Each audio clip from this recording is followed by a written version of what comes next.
Hay noches en las que el viento trae consigo la risa de los sabios, el eco de paradojas que son, a la vez, chistes y verdades profundas, y la fragancia de las caravanas que cruzan desiertos llevando historias que iluminan más que 1000 lámparas. Bienvenido, bienvenida a El Pergamino Mágico. Esta noche, mientras el mundo exterior se aquieta y las estrellas comienzan su danza nocturna en el cielo, te invito a un viaje muy especial. Un viaje hacia las tierras del Medio Oriente, donde los desiertos dorados se encuentran con oasis verdes, donde las caravanas han viajado durante siglos llevando no solo especias y sedas, sino algo mucho más valioso: historias. Vamos a desenrollar juntos relatos para dormir de la tradición sufí, esa corriente mística del Islam que ha usado el humor, la paradoja y el ingenio como herramientas para transmitir las verdades más profundas del corazón humano. Estas historias tienen un poder especial. Te hacen sonreír mientras te enseñan, te hacen pensar mientras te relajan. Muchas de estas historias tienen como protagonista a un personaje inolvidable: Nasruddin, el sabio tonto o el tonto sabio, ese personaje que a veces parece el hombre más absurdo del mundo y otras veces el más brillante, y que nos enseña que la verdad a menudo se esconde donde menos la esperamos. Antes de comenzar, me encantaría saber, ¿desde dónde me escuchas esta noche? ¿Qué hora es en tu rincón del mundo? ¿Puedes escuchar el silencio o tal vez el suave murmullo de la noche? Sea donde sea que estés, me alegra profundamente que hayas elegido El Pergamino Mágico para cerrar tu día. Y ahora, respira hondo, profundo, lento. Siente cómo tu cuerpo se prepara para recibir estas historias que son a la vez simples y profundas, graciosas y sabias, ligeras y transformadoras. Nasruddin y las granadas. Había una vez, en una pequeña aldea en algún lugar entre Persia y Turquía, un hombre llamado Nasruddin. Ahora bien, si le preguntabas a la gente de su aldea quién era Nasruddin, recibirías respuestas muy diferentes dependiendo de a quién preguntaras. Algunos dirían: «Ah, Nasruddin es el tonto más grande que jamás haya caminado sobre esta tierra. No podría encontrar agua si cayera en un río». Otros dirían: «Nasruddin es el hombre más sabio de nuestra aldea. Sus palabras contienen verdades que nuestras mentes apenas pueden alcanzar». Y ambos grupos tendrían razón, porque Nasruddin era esa rara combinación de sabiduría y absurdo, de profundidad y simplicidad, que hace que nunca sepas si está haciendo el papel de tonto o si eres tú quien no entiende el chiste. Nasruddin tenía una barba larga y descuidada que se movía cuando hablaba, como si tuviera vida propia. Usaba un turbante que siempre estaba ligeramente torcido, nunca del todo recto, y tenía ojos que brillaban con algo que podría ser locura o podría ser iluminación, dependiendo del ángulo desde el que los miraras.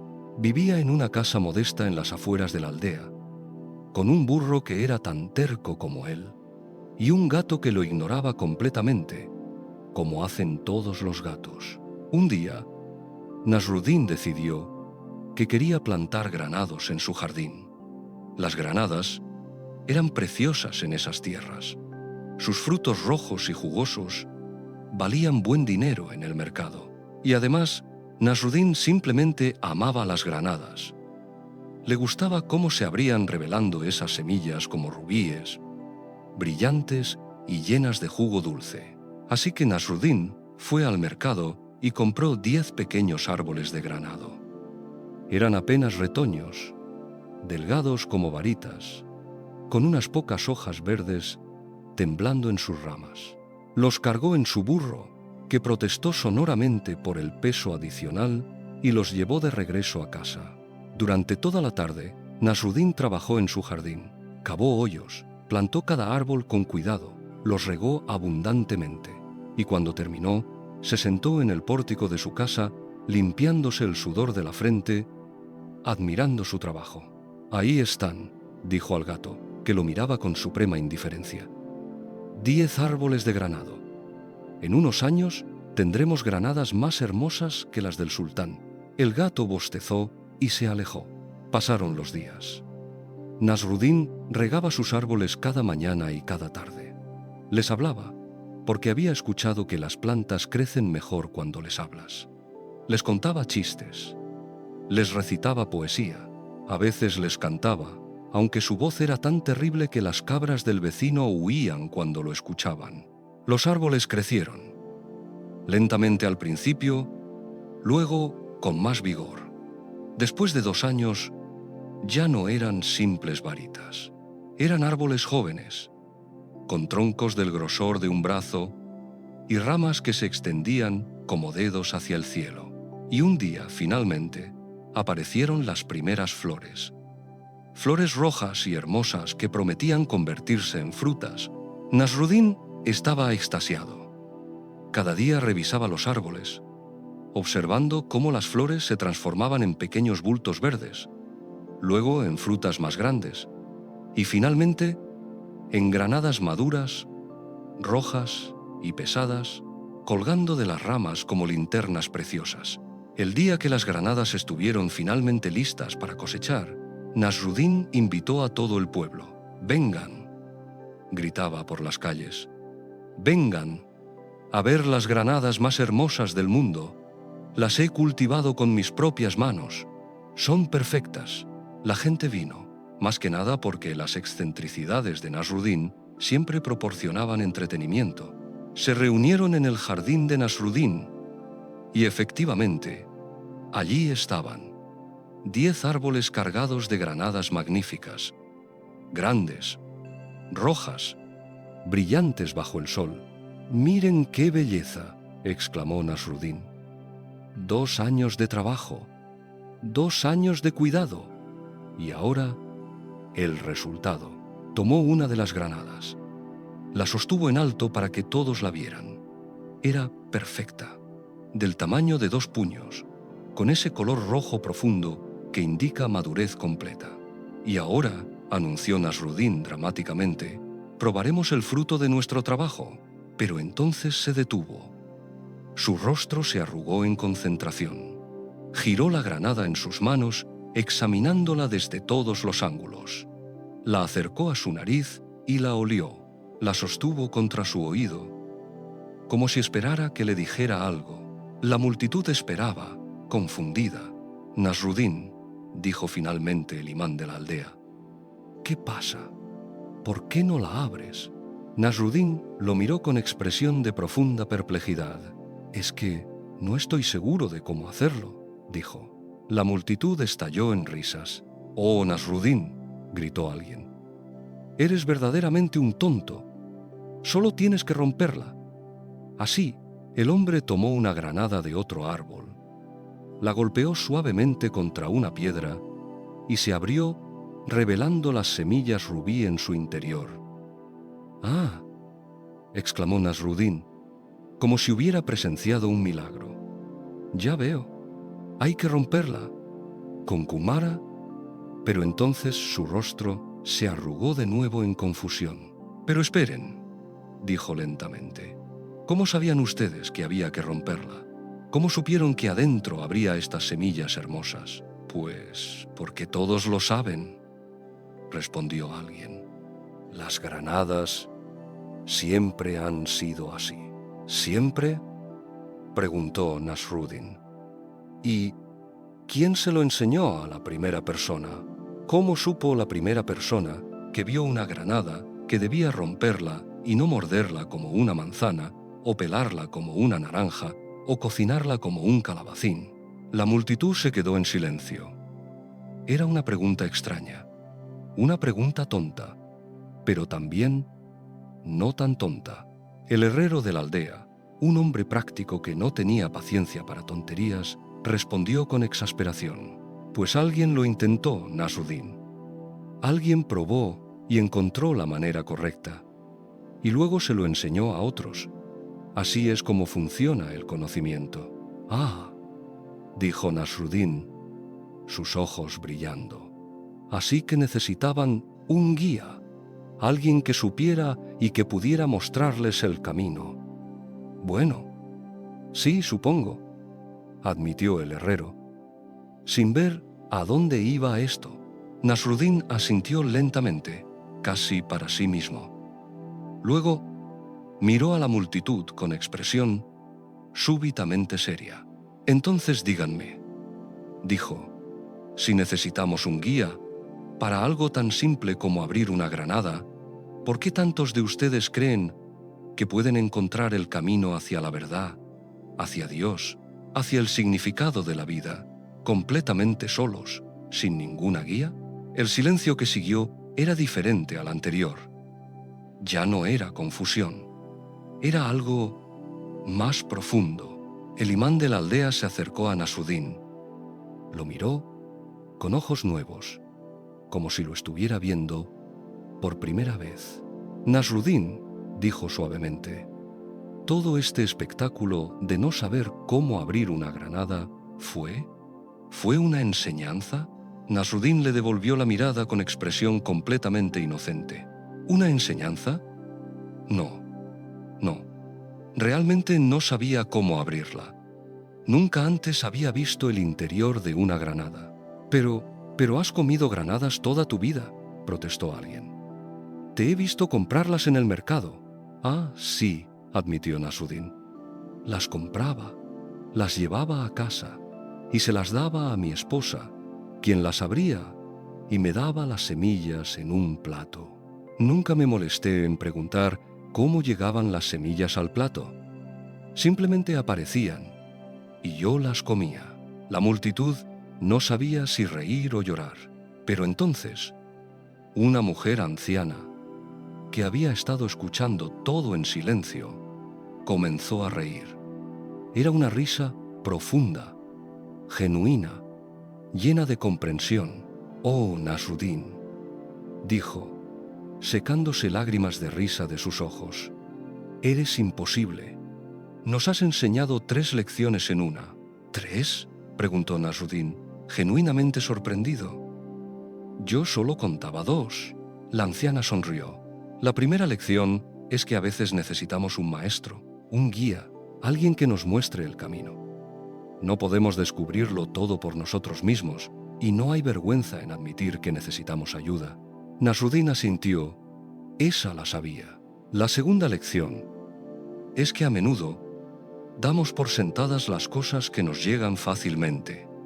Tú comías las semillas de granada sin preguntarte nunca cómo llegaban a tu plato, así como nosotros disfrutamos de las bendiciones de la vida sin preguntarnos de dónde vienen o agradecer a quienes las hacen posibles. Nasruddin frunció el ceño. Esa no la había pensado, pero tienes razón. Debería agradecerle más a mi esposa.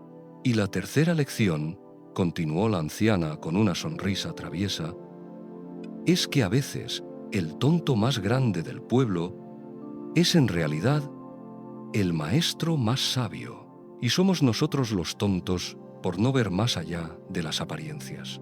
Nasruddin la miró por un largo momento. Luego se encogió de hombros. O tal vez soy realmente un tonto, y ustedes están viendo sabiduría donde solo hay confusión. A veces una granada es solo una granada, y un hombre que no sabe cómo abrirla es solo un hombre que no sabe cómo abrirla. Y con eso, Nasruddin tomó su granada, la golpeó contra la piedra como había visto hacer, y comenzó a comer las semillas, disfrutándolas con un placer evidente. La multitud lentamente comenzó a dispersarse.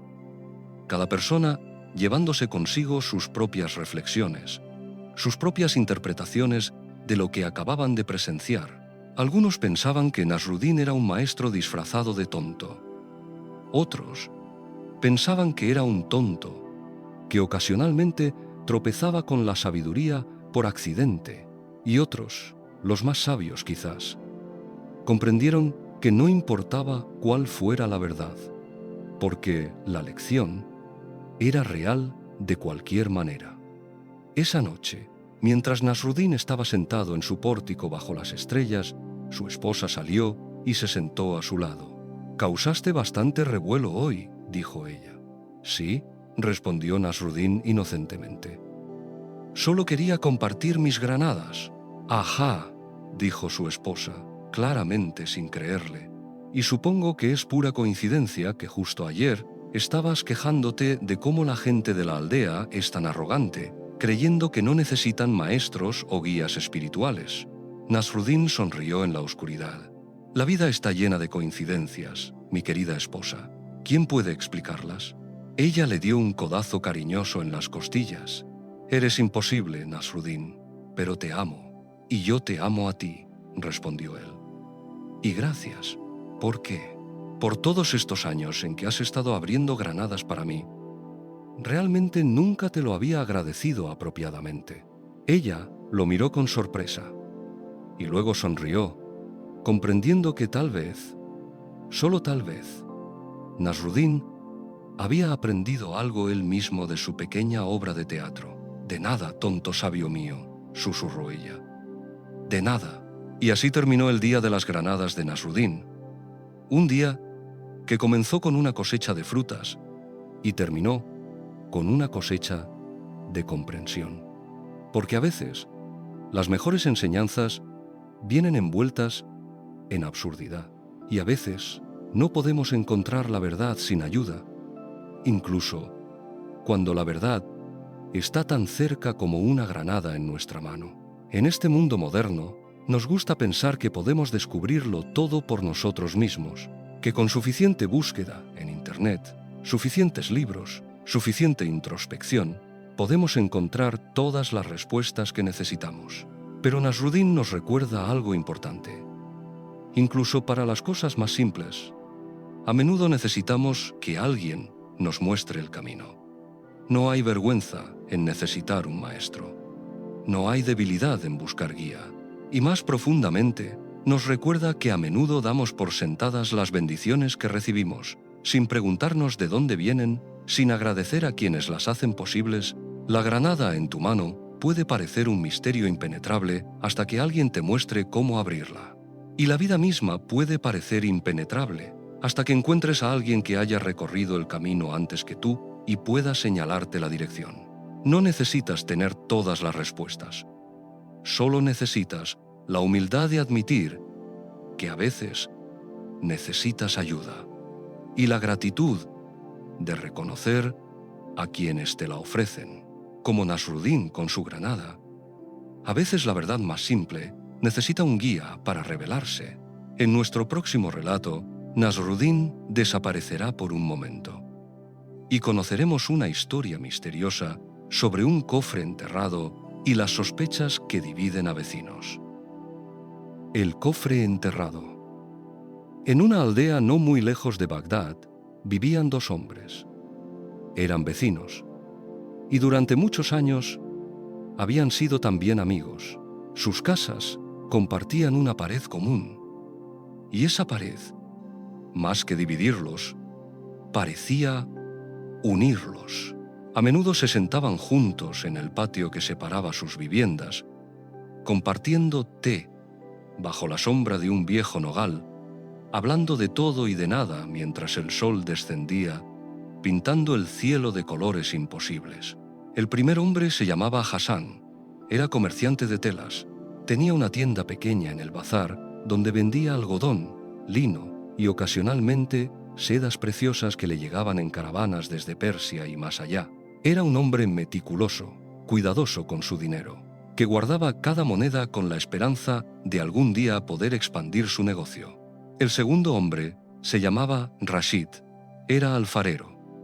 Sus manos, perpetuamente manchadas de arcilla, creaban jarrones, platos, tazones y lámparas de aceite que vendía en el mismo bazar. No ganaba tanto como Hassan, pero vivía contento. Su filosofía era simple. Tenía suficiente para comer, un techo sobre su cabeza y tiempo para sentarse con su amigo Hassan bajo el nogal. ¿Qué más podía pedir un hombre? Eran diferentes en temperamento, sí. Hassan siempre estaba preocupado por el futuro. planeando, calculando. Rashid vivía más en el presente, disfrutando de cada día tal como venía. Pero esas diferencias los complementaban. Hassan ayudaba a Rashid a ser un poco más prudente. Rashid ayudaba a Hassan a preocuparse un poco menos. Durante 20 años, esta amistad floreció. Sus esposas eran amigas. Sus hijos jugaban juntos. Cuando Hassan viajaba para comprar mercancías, Rashid cuidaba de su casa. Cuando Rashid se enfermaba, Hassan le llevaba sopa y se aseguraba de que no le faltara nada. Era el tipo de amistad que da sentido a la vida. El tipo de amistad que hace que una aldea se sienta como un hogar. Pero entonces, algo sucedió. Una noche, Hassan tuvo un sueño. En ese sueño, veía con claridad perfecta el patio entre su casa y la de Rashid. Veía el viejo nogal con sus ramas extendidas. Y veía algo más. Veía a Rashid, en medio de la noche, cavando un hoyo profundo al pie del nogal.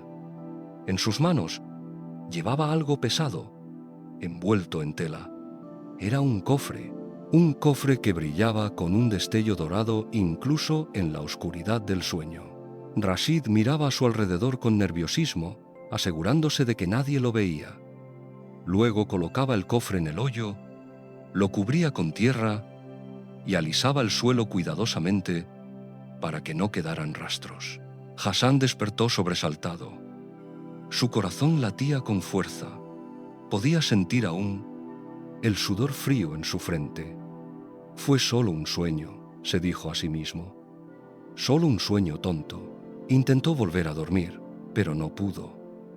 La imagen del cofre brillante, enterrado bajo el nogal, permanecía grabada en su mente como si la hubiera visto con sus propios ojos despiertos.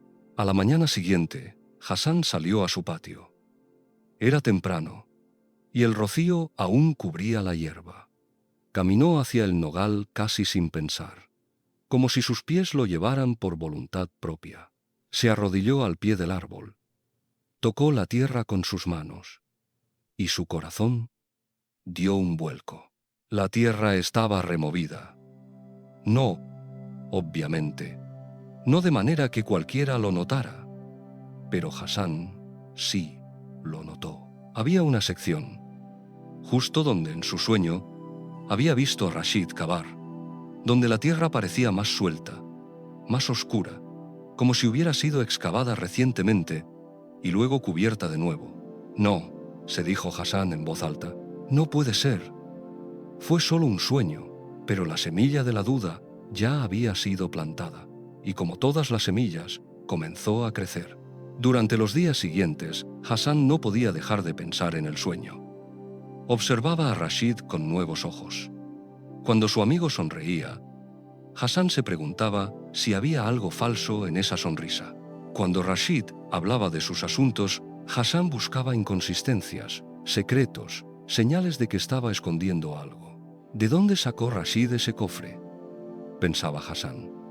¿Lo robó? ¿Encontró un tesoro y no me lo dijo? ¿Por qué lo enterraría en nuestro patio compartido? Las preguntas giraban en su mente como remolinos de arena en el desierto, nunca asentándose, siempre moviéndose, siempre perturbándolo. Y luego comenzó otra línea de pensamiento, más oscura, más insidiosa. Ese cofre está enterrado en un patio que compartimos. Técnicamente, la mitad del nogal está en mi propiedad. ¿No tengo derecho a saber qué hay enterrado allí? ¿Y si es algo peligroso? ¿Y si es algo robado que podría meternos a ambos en problemas? Hassan comenzó a cambiar. Ya no se sentaba con Rashid bajo el nogal para tomar té. Cuando Rashid lo invitaba, Hassan inventaba excusas. Estaba cansado, tenía trabajo pendiente, no se sentía bien. Rashid notó el cambio, por supuesto. ¿Cómo no notarlo? Su amigo de 20 años de repente lo evitaba.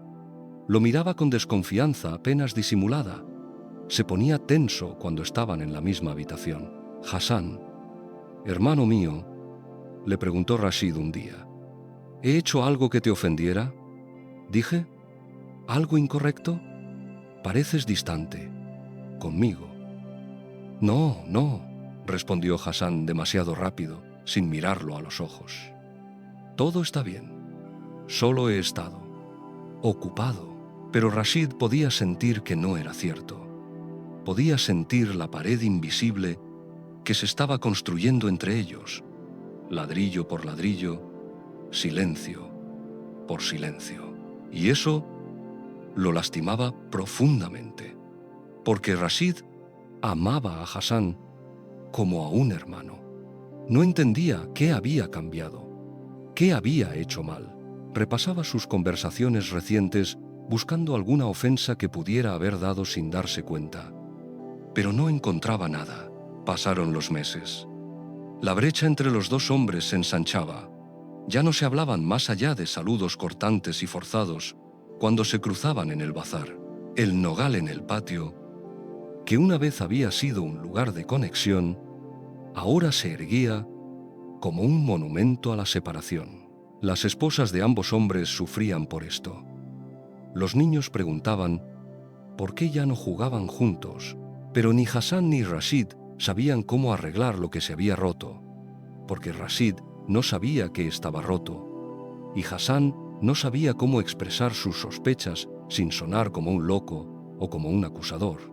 Así que el silencio creció, y con el silencio creció la sospecha, y con la sospecha creció el resentimiento. Un día, Hassan no pudo soportarlo más. La obsesión con el cofre enterrado lo estaba consumiendo. Perdía el sueño. Perdía el apetito. En el bazar, distraído por sus pensamientos, cometía errores en sus transacciones, vendía telas a pérdida. Sin darse cuenta, decidió que tenía que saber la verdad, tenía que ver qué había realmente enterrado bajo ese nogal. Esperó hasta que Rashid y su familia salieran de viaje para visitar a unos parientes en otra ciudad, y en medio de la noche, bajo la luz pálida de una luna menguante, Hassan tomó una pala y salió a su patio. Su corazón latía con tanta fuerza que podía escucharlo en sus oídos. Sus manos temblaban mientras comenzaba a cavar. La pala se hundía en la tierra suave, exactamente donde su sueño le había mostrado. Cavó y cavó. Medio metro, 1 metro completo. Siguió cavando, con el sudor empapando su ropa, a pesar del frío de la noche. Y entonces, su pala golpeó algo sólido. Hassan dejó caer la pala y se arrodilló. Con sus manos desnudas, apartó la tierra restante. Y allí, exactamente como en su sueño, estaba un cofre. No era grande, del tamaño de una caja de pan, envuelto en tela encerada para protegerlo de la humedad. Las manos de Hassan temblaban mientras lo sacaba del hoyo. Era pesado. Algo metálico resonaba en su interior cuando lo movía. Lo llevó a su casa, cerró la puerta, encendió una lámpara y con dedos temblorosos desenvolvió la tela y abrió el cofre. Lo que vio dentro lo dejó sin aliento.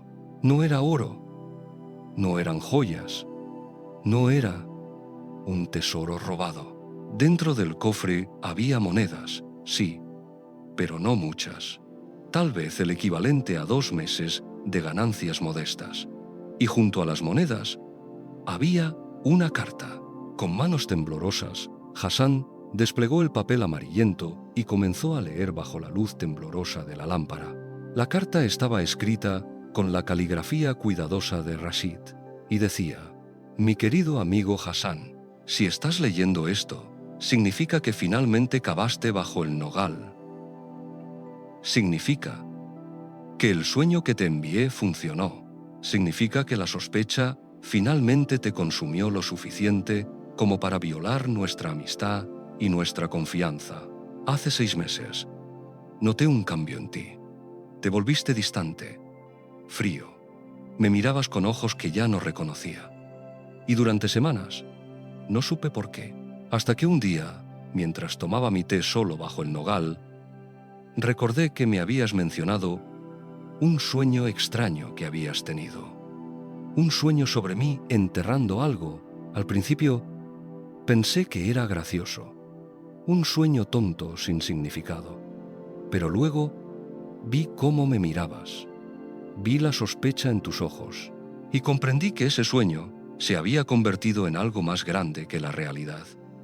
Se había convertido en una barrera entre nosotros. Intenté hablar contigo. Intenté preguntarte qué estaba mal, pero tú me rechazabas con mentiras educadas.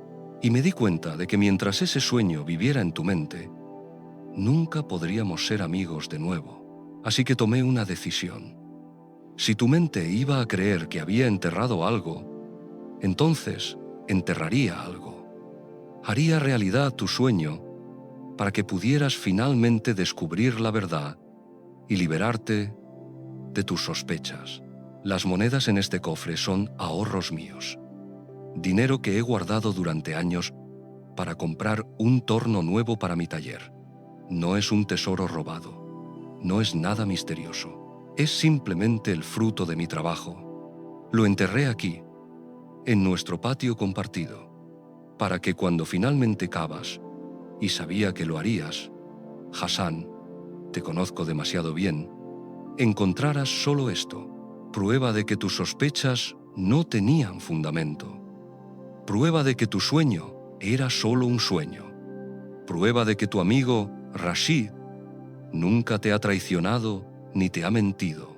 Pero Hassan, amigo mío, ahora debes hacerte una pregunta. ¿Qué fue lo que realmente te robó? ¿Fue yo? ¿O fue tu propia mente? ¿Fue este cofre enterrado? ¿O fue la sospecha que permitiste que creciera en tu corazón? Durante estos meses, he perdido a mi mejor amigo, no porque él se mudara, no porque peleáramos, sino porque él eligió creer en sombras en lugar de en 20 años de amistad. Eligió creer en un sueño en lugar de en la realidad de quién soy yo. Y eso me entristeció más de lo que las palabras pueden expresar. Así que aquí está mi regalo para ti, Hassan. La verdad, nada más, nada menos. No hay misterio, no hay traición. Solo tu amigo Rashid, quien te ama como a un hermano y quien espera que esta verdad finalmente te libere. Las monedas, tómalas, úsalas para comprar la tela más fina que puedas encontrar. O guárdalas, o dáselas a los pobres. No importa. Lo que importa es esto.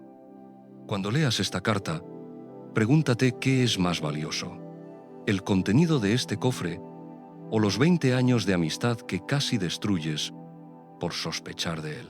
Y luego, si aún quieres tener a un amigo llamado Rashid, ven a mi casa, toca mi puerta y sentémonos juntos bajo el nogal, como solíamos hacer. Tomaremos té, hablaremos de todo y de nada, y dejaremos que este episodio se convierta solo en una historia que algún día contaremos riendo, aunque ahora nos haga llorar. Tu amigo, ahora y siempre, Rashid. Hassan leyó la carta 3 veces, y en cada lectura las lágrimas corrían más libremente por sus mejillas. ¿Qué había hecho? Había permitido que un sueño, una fantasía de su mente dormida, destruyera algo real y precioso. Había permitido que la sospecha, ese veneno silencioso, envenenara 20 años de confianza y amor. Rashid no había hecho nada malo. Nunca había hecho nada malo. Era Hassan quien había creado una historia falsa en su mente y luego había vivido como si esa historia fuera verdad. Hassan se quedó despierto toda esa noche, con la carta en sus manos, con las lágrimas secándose en su rostro. Y cuando amaneció, sabía lo que tenía que hacer. Tomó el cofre, tomó las monedas, tomó la carta y caminó hacia la casa de Rashid. Cuando Rashid abrió la puerta, sus ojos se encontraron. No había necesidad de palabras al principio. Los ojos de Hassan, rojos de llorar, decían todo lo que necesitaban decir. «Rashid», susurró Hassan, su voz quebrada. «Soy un tonto. El peor tipo de tonto. El tipo de tonto que destruye lo que más ama por miedo a perderlo. Rashid no dijo nada, simplemente abrió sus brazos, y Hassan cayó en ellos, llorando como un niño, pidiendo perdón una y otra vez. «Shh», murmuró Rashid, acariciando la espalda de su amigo. «Shh, ya pasó, pero yo cabé». «Lo sé», dijo Rashid suavemente. «Por eso enterré el cofre, para que pudieras encontrarlo, para que pudieras liberarte». Hassan se apartó, mirando a su amigo con asombro. «¿Cómo pudiste ser tan paciente? ¿Cómo pudiste perdonarme, incluso antes de que yo te traicionara?» Rashid sonrió tristemente. «Porque te conozco, Hassan. Conozco tu corazón, conozco tus miedos, y sabía que lo que te estaba matando no era maldad, sino miedo. Miedo de ser engañado, miedo de perder, y el miedo hace que las personas buenas hagan cosas tontas». Extendió su mano hacia Hassan. «Ven, vamos a sentarnos bajo el nogal. Tenemos mucho tiempo que recuperar». Y así lo hicieron. Se sentaron bajo el viejo árbol, en el mismo lugar donde solían sentarse, y tomaron té como en los viejos tiempos. Al principio, la conversación era torpe, vacilante, pero poco a poco, la vieja comodidad regresó. Las risas volvieron. La calidez renació. Hassan devolvió las monedas a Rashid. «Son tuyas, las ganaste con tu trabajo». Pero Rashid negó con la cabeza. «No, ya no las necesito. Compré mi torno nuevo hace meses con otros ahorros. Estas monedas ya cumplieron su propósito. Te liberaron. Ahora úsalas para algo bueno». Hassan pensó por un momento. Luego sonrió. «Entonces las usaremos juntos para hacer una fiesta. Una gran fiesta para toda la aldea. Una celebración de la amistad, de la confianza, de la verdad que vence a las sombras». Y así lo hicieron. La fiesta se convirtió en leyenda en la aldea. Y la historia del cofre enterrado se contó una y otra vez, de generación en generación. Pero no como una historia de traición, sino como una historia de sabiduría. La sabiduría de Rashid, que comprendió que a veces la única manera de matar una sospecha es darle lo que busca, para que pueda ver que nunca hubo nada que temer. Y la sabiduría aprendida por Hassan, que comprendió que nuestros miedos pueden crear las mismas realidades que tememos y que la confianza es algo demasiado precioso como para destruirlo por las sombras que nuestra mente crea.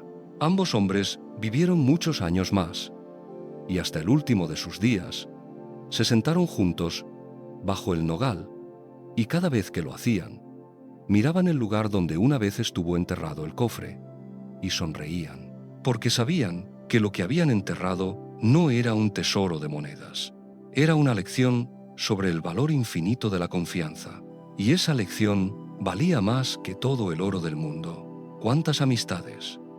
¿Cuántas relaciones? ¿Cuántos vínculos preciosos hemos destruido no por lo que la otra persona hizo, sino por lo que imaginamos que hizo? ¿Cuántas veces nuestras sospechas, alimentadas por miedos e inseguridades, crean exactamente la distancia que temíamos?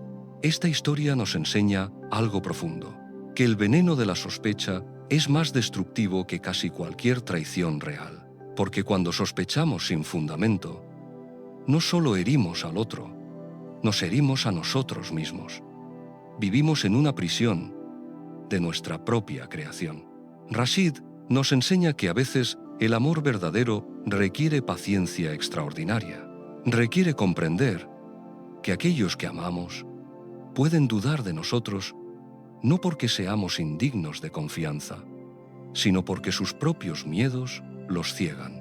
Y Hassan nos enseña que nunca es tarde para despertar de nuestras ilusiones, que el valor está en reconocer cuando nos hemos equivocado, en pedir perdón, en volver a elegir la confianza por encima del miedo. El cofre estaba enterrado, pero lo que realmente estaba enterrado era la verdad, que la amistad verdadera puede sobrevivir incluso nuestras dudas más oscuras si tenemos el valor de desenterrarla y mirarla a la luz. Respira profundo. Deja que esta historia se asiente en tu corazón como la tierra que cubre una semilla. Y pregúntate, ¿qué sospechas estoy cargando que podrían no ser más que sueños? ¿Qué cofres estoy imaginando que tal vez no existen? En nuestro próximo relato, conoceremos a un hombre que descubrirá algo sobre la ilusión mientras come los chiles más picantes que jamás haya probado. Las frutas que queman. En una ciudad bulliciosa de Persia, en los días cuando las caravanas llegaban desde tierras lejanas trayendo mercancías exóticas que los persas nunca habían visto, llegó un comerciante. Venía de la India, ese lugar misterioso al este donde, según decían, crecían especias que podían curar enfermedades, plantas que podían hacer soñar y frutas con sabores que el paladar persa ni siquiera podía imaginar. El comerciante montó su puesto en el bazar, y entre sus muchas mercancías había algo que inmediatamente captó la atención de todos. Unos frutos rojos brillantes, pequeños, del tamaño aproximado de un dedo pulgar, con una piel lisa que resplandecía bajo el sol como rubíes pulidos. «¡Vengan, vengan!», gritaba el comerciante. «Frutas de la India, las más exquisitas que jamás hayan probado, dulces como la miel, refrescantes como el agua de manantial». La gente se acercaba, curiosa. Tomaban los frutos rojos en sus manos, los examinaban, los olían. Tenían un aroma peculiar, ligeramente vegetal, ligeramente dulce. «¿Cuánto cuestan?», preguntaban, y el comerciante nombraba un precio. No era barato. Estos frutos habían viajado miles de kilómetros. Habían cruzado montañas y desiertos. Su precio reflejaba esa travesía. Algunos compraban, otros simplemente miraban y se alejaban, pensando que era demasiado caro para un fruto tan pequeño. Entre los que observaban el puesto había un hombre. Se llamaba Amir. Era un hombre de mediana edad, con una barba bien cuidada y ropas que indicaban que pertenecía a la clase mercantil. No era rico, pero tampoco pobre. Tenía suficiente dinero para darse algunos lujos ocasionales. Amir era un hombre que se enorgullecía de su buen gusto. Le gustaba probar cosas nuevas. Coleccionaba experiencias culinarias como otros coleccionaban joyas o libros. Y estos frutos rojos de la India lo intrigaban profundamente. «¿Dices que son dulces como la miel?», le preguntó al comerciante. «Más dulces, como si los ángeles mismos los hubieran cultivado en los jardines del paraíso», respondió el comerciante con el entusiasmo exagerado típico de su profesión. Amir compró un puñado. Pagó el precio sin regatear, lo cual hizo que el comerciante sonriera ampliamente. «Los disfrutarás, buen señor, te lo prometo». Amir llevó los frutos a su casa. Los colocó en un plato de porcelana fina. Los admiró bajo la luz que entraba por la ventana. Eran verdaderamente hermosos, perfectos, prometedores. Se sentó en su lugar favorito, un cojín junto a la ventana que daba al jardín. Tomó uno de los frutos, lo sostuvo entre sus dedos, sintiendo su textura suave. Lo acercó a su nariz y lo olió profundamente. Y entonces, con la anticipación de quien está a punto de experimentar algo maravilloso, le dio una mordida. Lo que sucedió a continuación fue inesperado. El sabor que explotó en su boca no era dulce, no era como miel, no era como nada que Amir hubiera probado antes. Era fuego, era como si hubiera mordido un carbón ardiente, como si el sol mismo hubiera decidido entrar en su boca y quemar cada rincón de ella. La sensación era tan intensa, tan abrumadora, que por un momento Amir no pudo ni siquiera gritar. Sus ojos se abrieron de par en par. Su rostro se puso rojo. Lágrimas comenzaron a brotar de sus ojos. No lágrimas de tristeza, sino lágrimas de puro shock físico. Y entonces el dolor realmente comenzó. Su lengua ardía, sus labios ardían, su garganta ardía. Era como si hubiera tragado lava líquida. Cada terminación nerviosa en su boca gritaba en protesta. ¡Agua!, jadeó Amir, corriendo hacia la jarra que tenía en la mesa. Bebió directamente de ella, tragos desesperados, pero el agua no ayudaba. Si acaso, parecía extender el fuego por más áreas de su boca. Las lágrimas corrían libremente por sus mejillas ahora. Su nariz comenzó a gotear.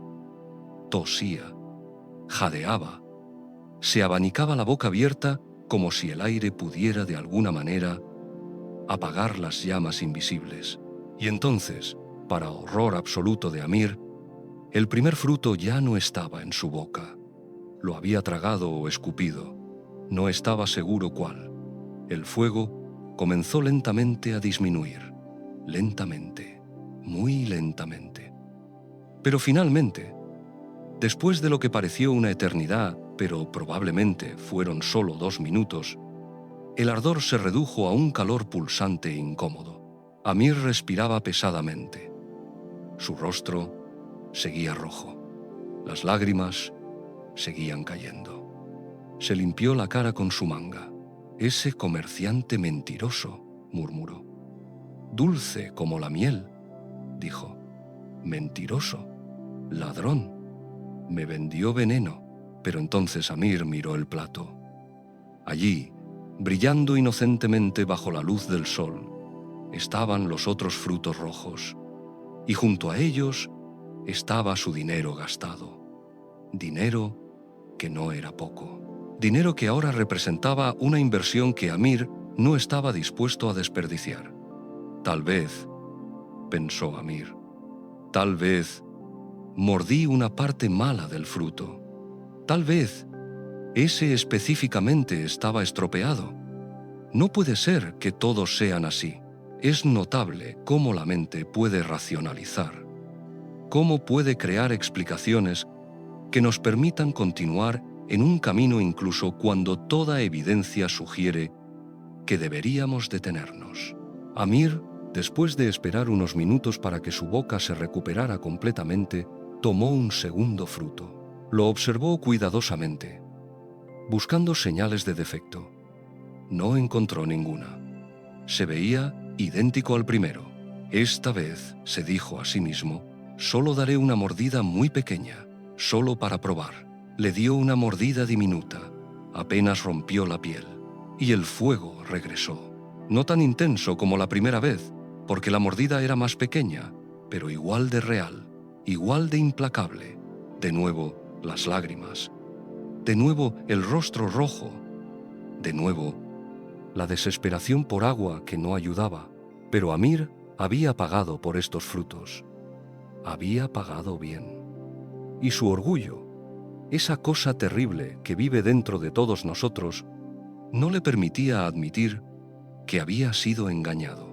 No le permitía aceptar que había desperdiciado su dinero. Tal vez, pensó mientras el ardor disminuía lentamente, tal vez es un gusto adquirido, como el café amargo o el vino agrio. Tal vez necesito acostumbrarme. Y para absoluta incredulidad de cualquiera que lo hubiera estado observando, Amir tomó un tercer fruto. Esta vez no se detuvo en una mordida pequeña. Con una determinación casi violenta, se metió el fruto completo en la boca y lo masticó. El resultado fue predecible y espectacular. Amir gritó. Bueno, intentó gritar, pero su garganta estaba tan cerrada por el picor que solo salió un sonido estrangulado. Corrió en círculos por su habitación. Se abanicaba la cara. Bebía agua. Escupía. Tosía. Su esposa, que había estado en otra habitación, corrió alarmada por los sonidos. «Amir, ¿qué pasa? ¿Estás bien?» Amir no podía hablar. Solo señalaba su boca abierta, de la que todavía caían lágrimas y saliva. «¿Qué comiste?», preguntó su esposa, mirando alrededor. Vio el plato con los frutos rojos. Tomó uno y lo olió. Inmediatamente arrugó la nariz. Amir, estos son chiles, pimientos picantes. Los reconozco. Mi abuela era de una región donde los comían. Son extremadamente picantes. ¿Por qué estás comiéndolos? Amir finalmente pudo hablar, aunque su voz era ronca y entrecortada. ¿Chiles? Pero el comerciante dijo que eran dulces. Dijo que eran como miel. Su esposa suspiró. Amir, querido mío. Los comerciantes dicen muchas cosas para vender sus mercancías. ¿No probaste uno antes de comprar tantos? No, pensé. Pensé que eran una delicia exótica. ¿Son exóticos?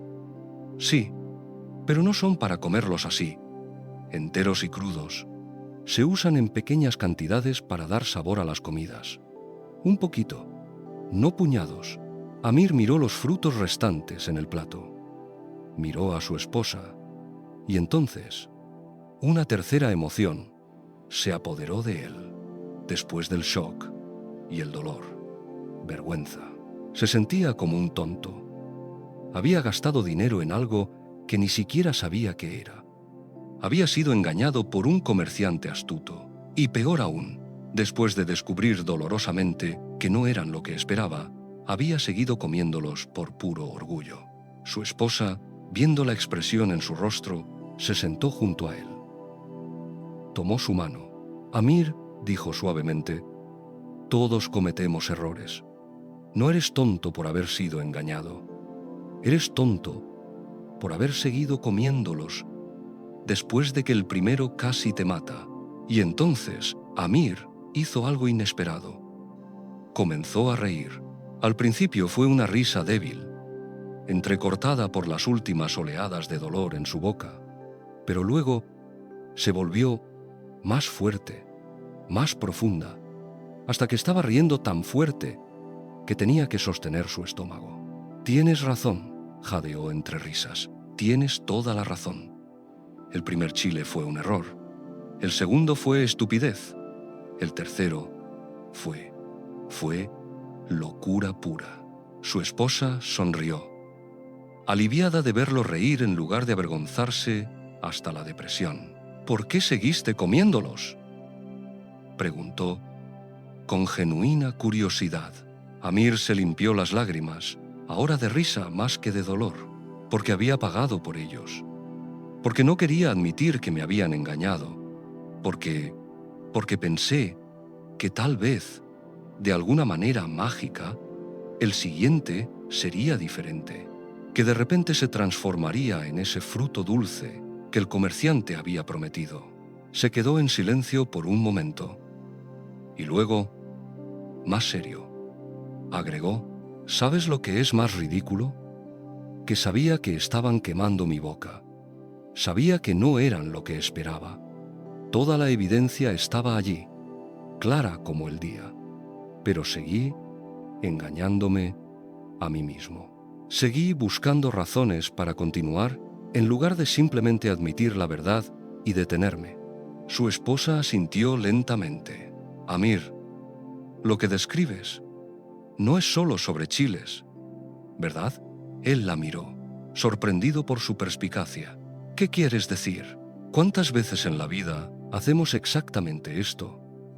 Nos aferramos a algo que nos está haciendo daño porque hemos invertido en ello. Tiempo, dinero, orgullo, y en lugar de soltarlo cuando se vuelve claro que no es bueno para nosotros, seguimos adelante.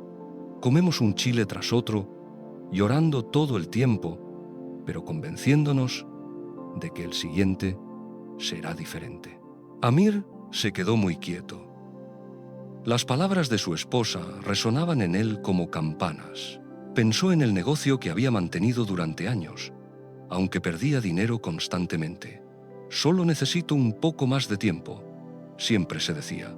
La próxima temporada será diferente. Pensó en la amistad con un hombre que constantemente lo traicionaba y lo menospreciaba. Es solo una mala racha, se decía. Volverá a ser como antes. Pensó en los hábitos que sabía que eran malos para él, pero que seguía repitiendo. Mañana cambiaré, se prometía. Mañana será diferente. Y se dio cuenta de que toda su vida había estado comiendo chiles. Una cosa tras otra que quemaba, que dolía, que claramente no era buena para él, pero seguía consumiéndolas porque había invertido en ellas. Porque admitir que estaba equivocado era más doloroso que el dolor mismo. Tienes razón, susurró finalmente. No es solo sobre chiles. Su esposa le apretó la mano. La ilusión más peligrosa, Amir, no es creer que algo malo es bueno. Eso lo descubres rápido. La ilusión más peligrosa es seguir creyendo que se volverá bueno, incluso cuando toda evidencia te dice lo contrario. Amir asintió lentamente. Al día siguiente, Amir hizo algo que había estado posponiendo durante años. Cerró ese negocio que perdía dinero. Fue doloroso. Fue admitir un fracaso. Pero era necesario. También tuvo una conversación difícil con ese amigo. Estableció límites.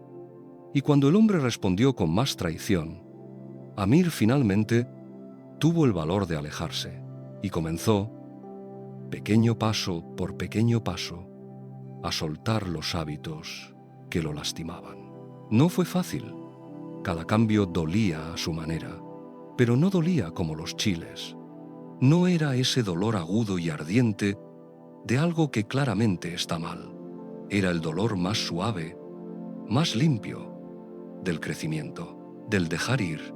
En cuanto a los chiles restantes, Amir los regaló a su esposa, quien sabía cómo usarlos apropiadamente.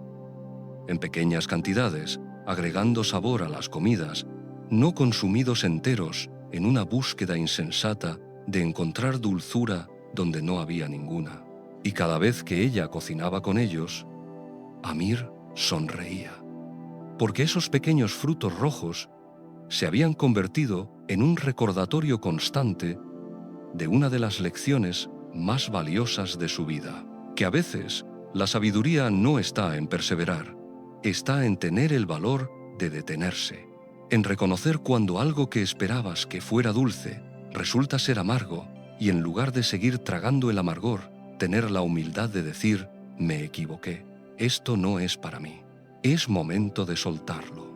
Y que la verdadera pérdida no es el dinero gastado o el tiempo invertido.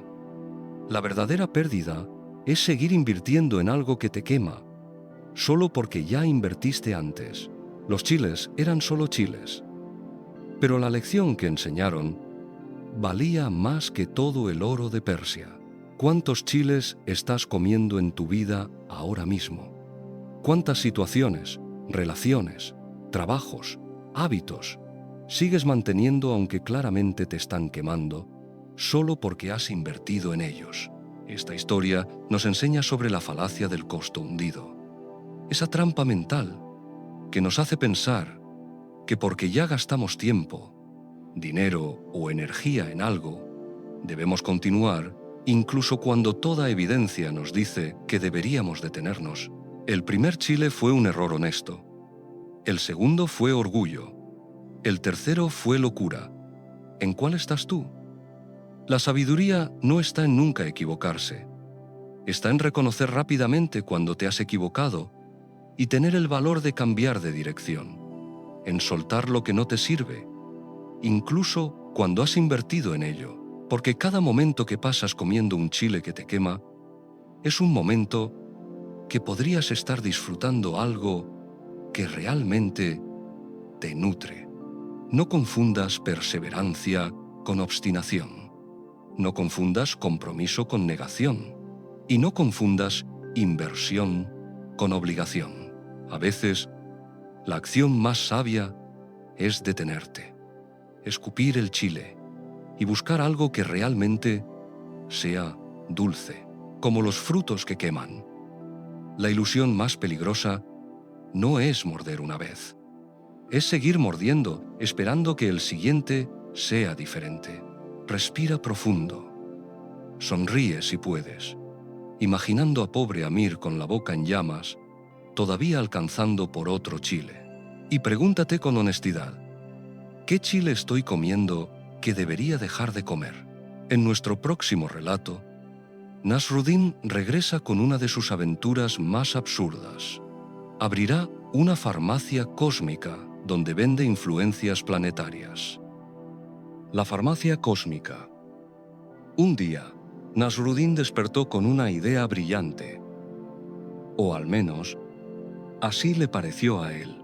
Era el tipo de idea que viene en ese momento entre el sueño y la vigilia, cuando la mente aún no está del todo atada a la lógica, pero ya está lo suficientemente despierta como para crear planes elaborados. «Ya sé», exclamó Nasruddin, sentándose abruptamente en su cama y despertando a su esposa con el sobresalto. «Abriré una farmacia». Su esposa, acostumbrada a las ocurrencias matutinas de su marido, simplemente gruñó y se dio la vuelta. «Ya hay 3 farmacias en la aldea, Nasruddin», murmuró con voz soñolienta. «No necesitamos otra». «¡Ah!», dijo Nasruddin, levantándose de un salto con energía sorprendente para alguien que momentos antes estaba profundamente dormido. «Pero mi farmacia será diferente. Será única.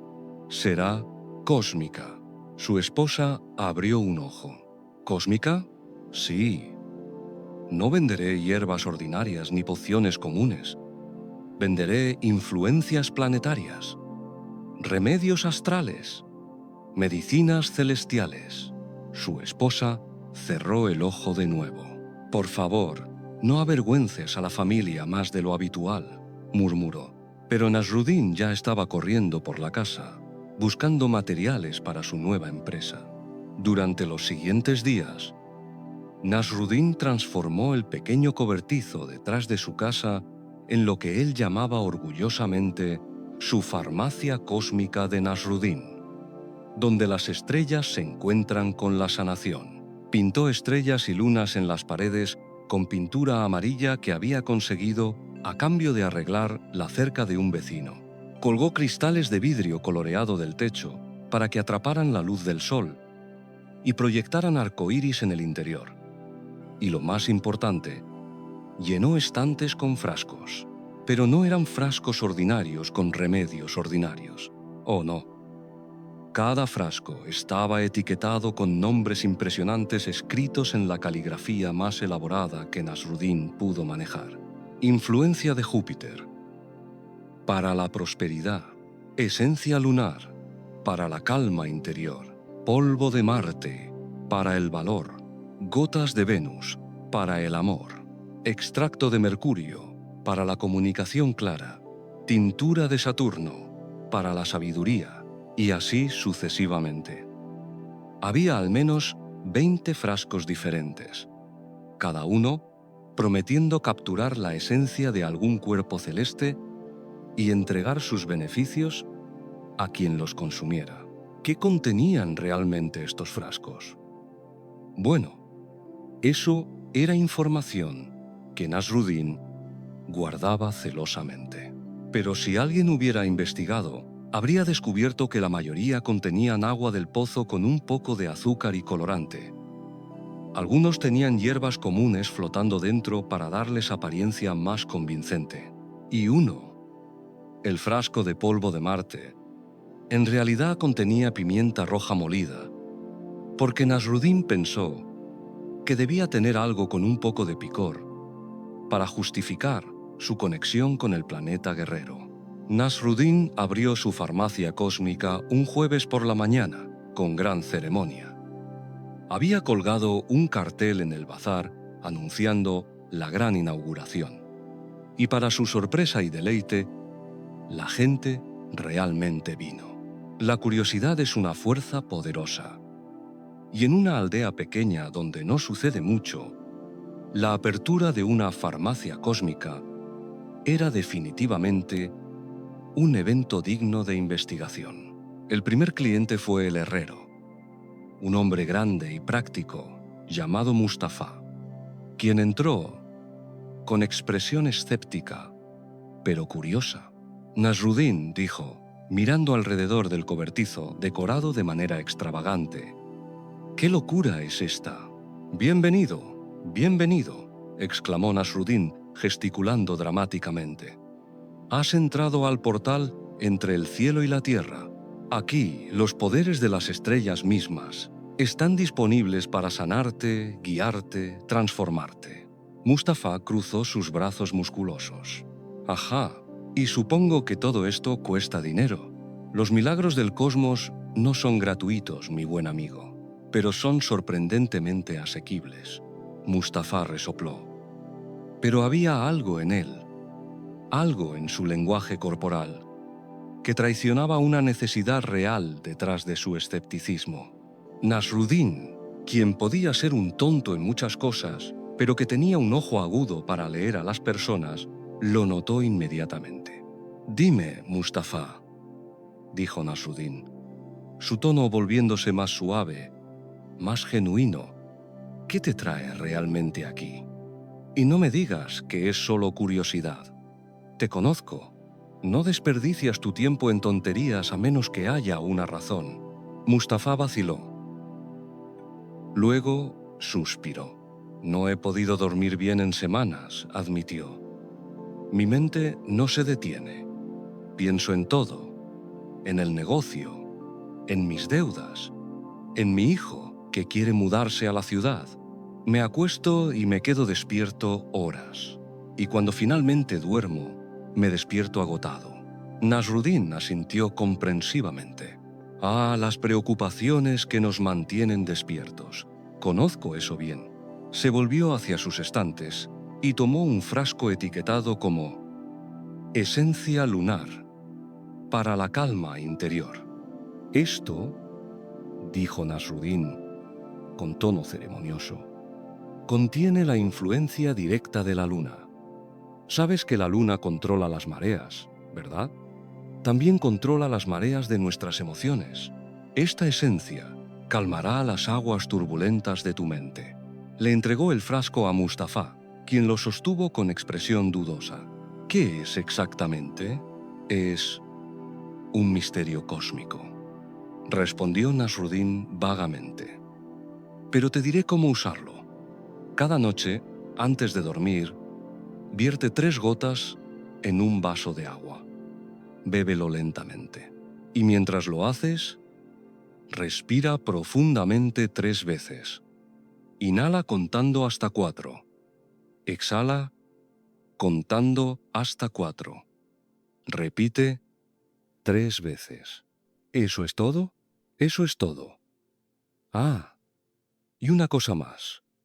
Mientras bebes, cierra los ojos e imagina que cada preocupación es una hoja flotando en un río. Obsérvalas flotar lejos, una por una». Mustafa miró el frasco. «¿Y cuánto cuesta este misterio cósmico?» Nasruddin nombró un precio. No era barato, pero tampoco era exorbitante. Era precisamente el precio que hacía que el remedio pareciera valioso sin ser inalcanzable.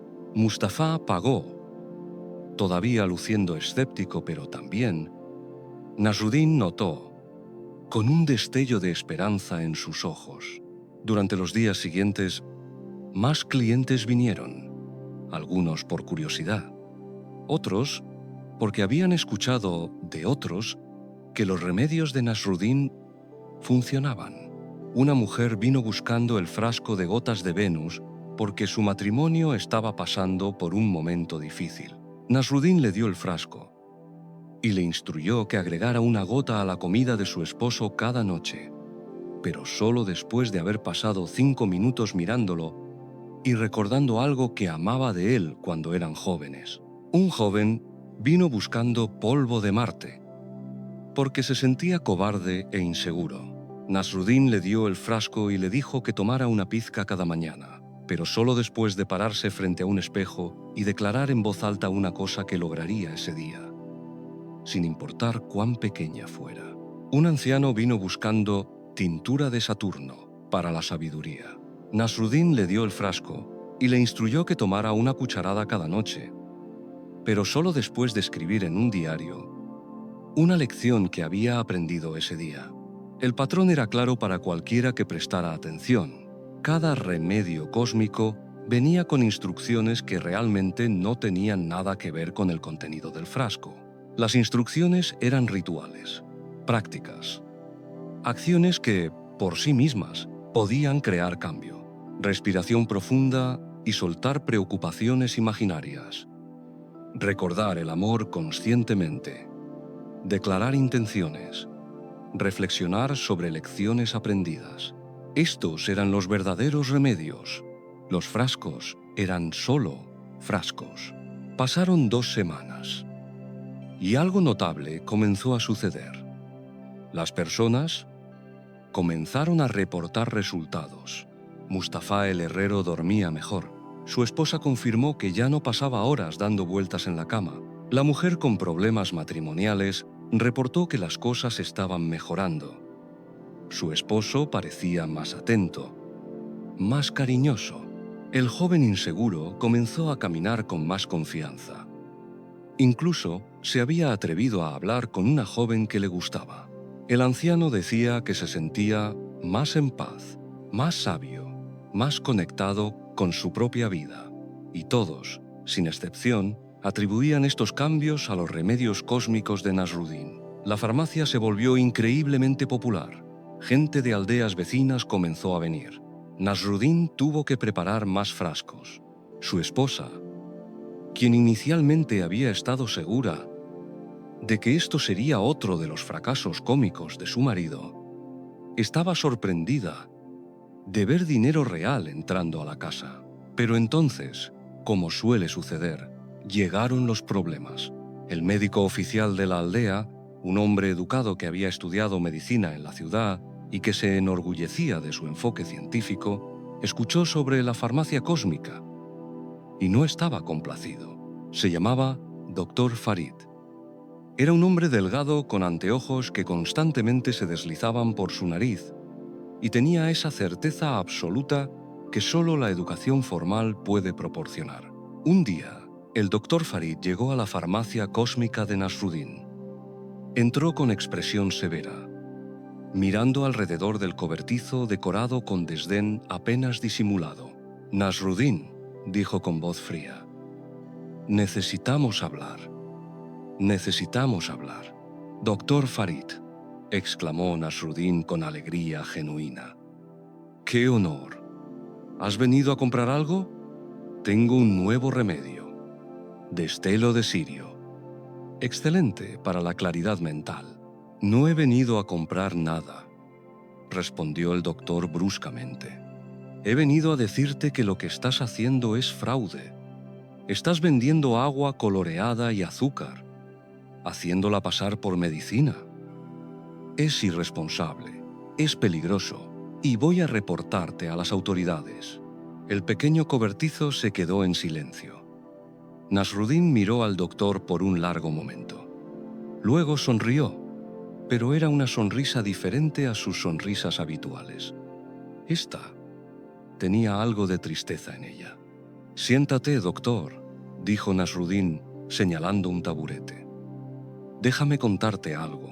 El doctor Farid dudó, pero finalmente se sentó, aunque manteniendo su postura rígida y desaprobatoria. Doctor, comenzó Nasruddin, tienes razón. Estos frascos contienen principalmente agua, un poco de azúcar, algunas hierbas inofensivas, nada que pueda curar nada desde una perspectiva química. El doctor asintió con satisfacción, como si esto confirmara todo lo que pensaba. Pero déjame preguntarte algo, continuó Nasruddin.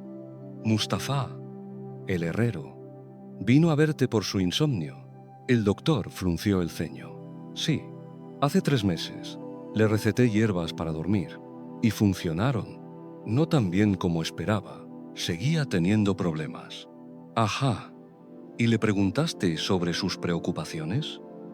¿Sobre su mente que no se detiene? ¿Le enseñaste técnicas de respiración?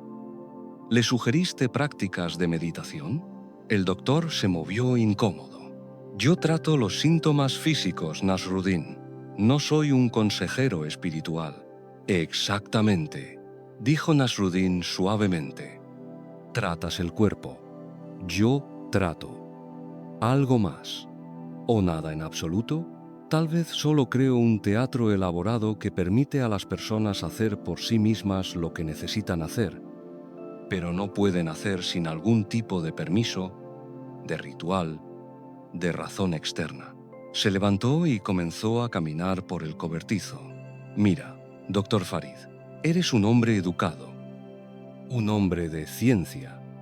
Sabes que muchas enfermedades son causadas no por bacteria o virus, sino por cómo vivimos, por el estrés, por las preocupaciones, por no dormir, por no conectarnos con otros, por no reflexionar sobre nuestras vidas.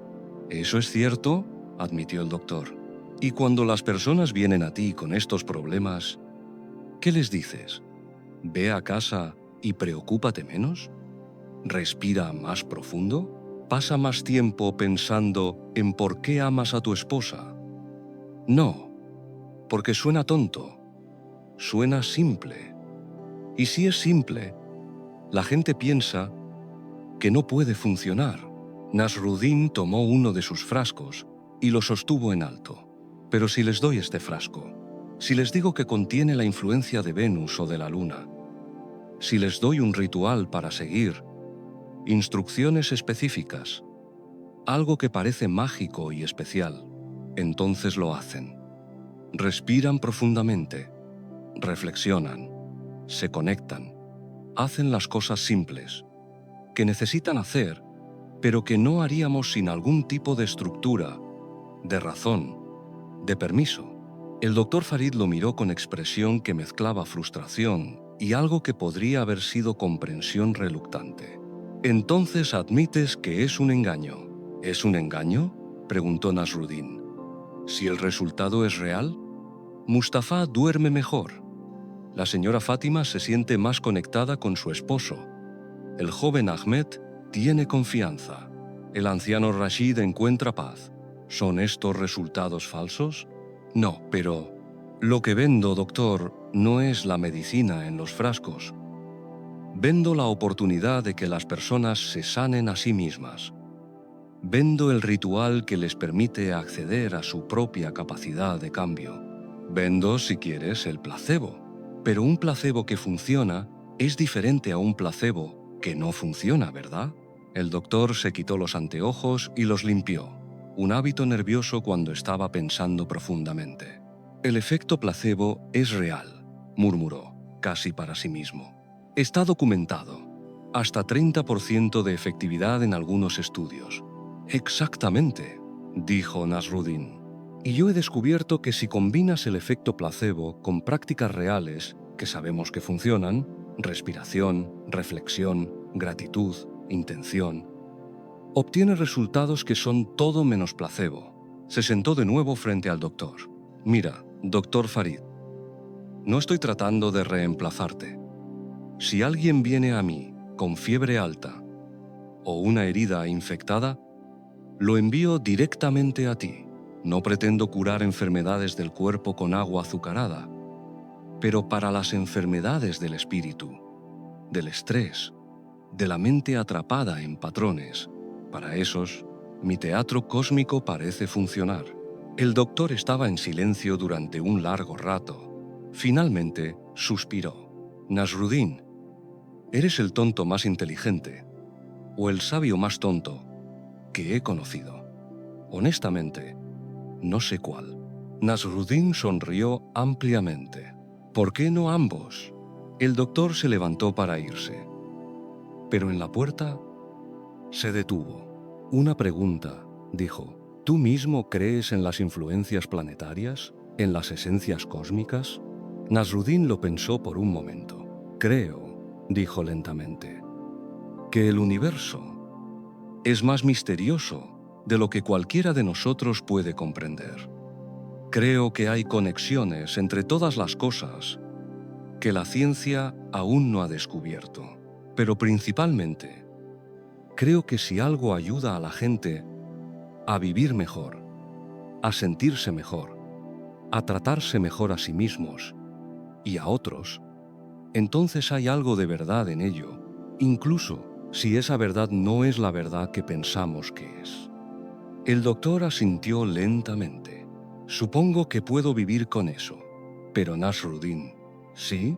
Si alguien viene a ti con algo serio, algo que realmente necesita, medicina real, los enviaré directo a ti, doctor. Lo prometo. El doctor Farid se fue, negando con la cabeza pero sin reportar nada a las autoridades. La farmacia cósmica de Nasruddin continuó operando durante varios meses más. Y luego, como con muchas de las empresas de Nasruddin, llegó a su fin natural, no porque fracasara, no porque alguien descubriera el engaño, sino simplemente porque Nasruddin se aburrió y decidió intentar algo completamente diferente. Pero las personas que habían visitado la farmacia cósmica nunca olvidaron las lecciones que aprendieron allí. Muchos continuaron con los rituales que Nasruddin les había enseñado, mucho después de que sus frascos se vaciaran, porque al final resulta que Nasruddin tenía razón. A veces, no necesitamos medicina real. Necesitamos permiso. Necesitamos ritual. Necesitamos una razón para hacer las cosas simples que sabemos que debemos hacer, pero que de alguna manera no podemos hacer sin algún tipo de empujón externo. Algún tipo de magia. Incluso si esa magia es solo teatro. Y si un poco de agua azucarada etiquetada como esencia lunar es lo que se necesita para que alguien finalmente se tome el tiempo de respirar profundamente y soltar sus preocupaciones. Bueno, ¿quién puede decir que eso no es, a su manera, verdadera magia? Vivimos en una época que adora la ciencia, los datos, la evidencia. Y eso es bueno, pero también hemos perdido algo en el proceso. El poder del ritual, del símbolo, de la práctica, que puede no tener sentido lógico, pero que de alguna manera funciona. Nasruddin nos enseña algo profundo con su farmacia cósmica, que a veces el empaque importa tanto como el contenido, que a veces necesitamos una razón elaborada, un ritual especial, una historia convincente para darnos permiso de hacer las cosas simples que sabemos que deberíamos hacer. ¿Ese es un engaño? Tal vez, pero es un engaño útil, un engaño sanador, un engaño que nos empuja hacia acciones que realmente nos benefician. La verdadera medicina de Nasruddin no estaba en los frascos, estaba en las instrucciones que venían con ellos, en los rituales de respiración, reflexión, gratitud e intención que enseñaba. ¿Y nosotros? ¿Cuántas veces necesitamos nuestros propios rituales, nuestras propias influencias planetarias, para simplemente darnos permiso de cuidarnos a nosotros mismos? Tal vez no necesitamos frascos etiquetados con nombres cósmicos, pero sí necesitamos encontrar nuestras propias maneras de crear espacio para la sanación, nuestros propios rituales que nos permitan acceder a nuestra capacidad innata de cambio.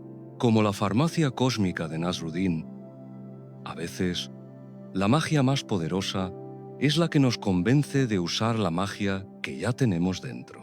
En nuestro último relato de esta noche, conoceremos una historia profunda sobre gratitud y los ciclos de la vida, contada a través de un simple vaso de agua en medio del desierto.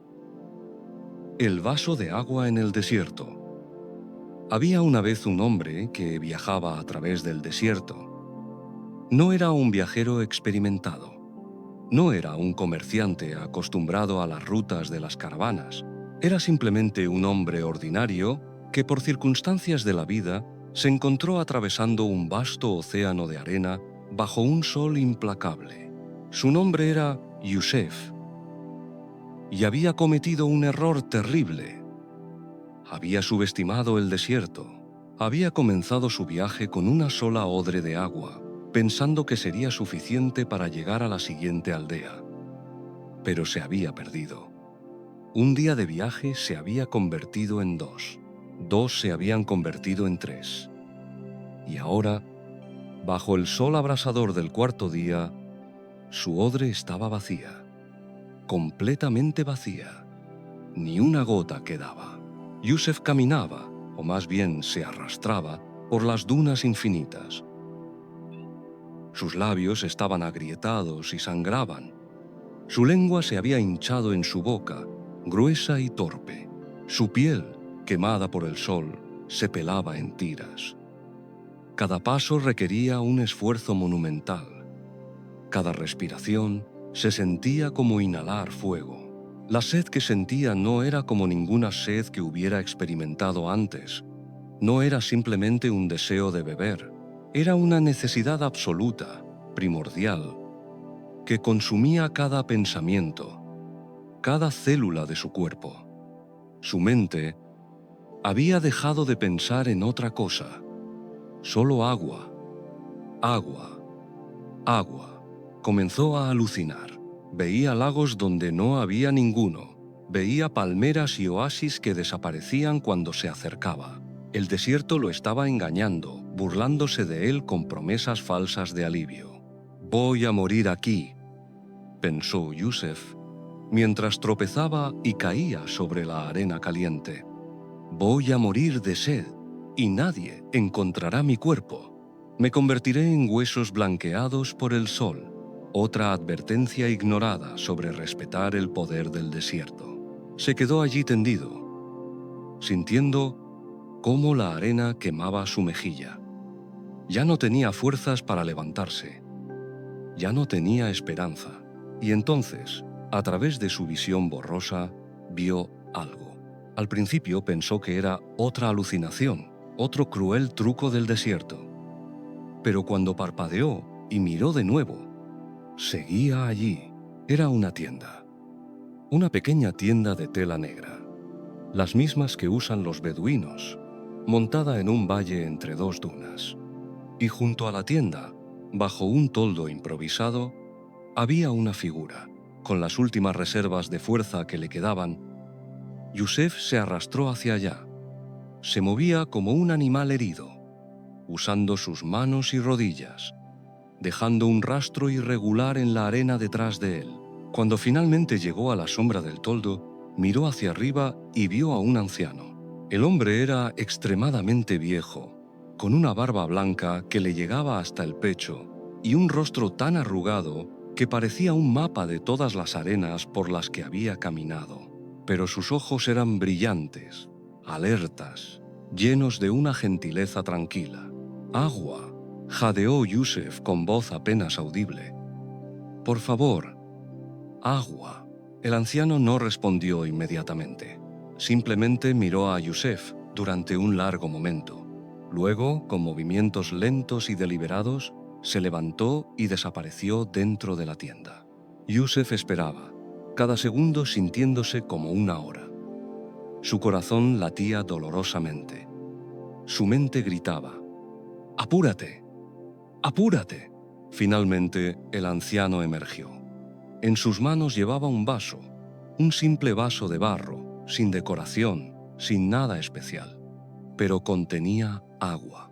Agua clara, fresca, con pequeñas gotas de condensación, deslizándose por el exterior del vaso. Yusef extendió sus manos temblorosas. Pero el anciano no le entregó el vaso. «No, todavía». «Espera», dijo el anciano con voz suave pero firme. «Por favor», suplicó Yusef, lágrimas mezclándose con el sudor y la arena en su rostro. «Me estoy muriendo». «Lo sé», respondió el anciano con calma. «Y por eso debes escuchar. Este vaso de agua puede salvarte la vida, pero solo si lo bebes correctamente». A pesar de su desesperación, algo en el tono del anciano hizo que Yusef se detuviera. Había una autoridad en esa voz, una sabiduría que no podía ser ignorada. ¿Qué quieres decir?», logró preguntar. El anciano se sentó con las piernas cruzadas, todavía sosteniendo el vaso de agua. Yusef, con gran esfuerzo, se sentó frente a él. «Este vaso de agua», comenzó el anciano. No es solo agua, es un regalo. Es vida vertida en forma líquida. Y como todos los regalos de vida, debe ser recibido con conciencia, no con desesperación. Yusef miraba el vaso como un hombre hambriento mira pan. Cada fibra de su ser gritaba por tomarlo, por arrancar el vaso de las manos del anciano y beber hasta que no quedara nada. Pero algo más profundo en él, una parte que aún podía escuchar la sabiduría, incluso al borde de la muerte, lo mantenía quieto. «Te daré este vaso de agua», continuó el anciano. «Pero antes, quiero que hagas algo por mí, lo que sea», susurró Yusef. «Quiero que mires este vaso. Realmente lo mires. Y quiero que me digas todo lo que ves». Yusef parpadeó, confundido. Todo lo que veía, veía agua. Veía salvación. ¿Qué más había que ver? Pero miró, y lentamente, a través de su visión borrosa por la deshidratación, comenzó a ver más. Es un vaso de barro», dijo con voz ronca. «Hecho a mano. Puedo ver las marcas de los dedos del alfarero en los lados». El anciano asintió. «El agua es clara, fresca. Debe venir de un pozo profundo para estar tan fría en medio de este calor». «¿Qué más?» Yusef miró más profundamente, y mientras miraba, algo comenzó a cambiar en su percepción. El pánico ciego en su mente comenzó a calmarse. El frenético agarre de la desesperación comenzó a aflojarse, solo un poco.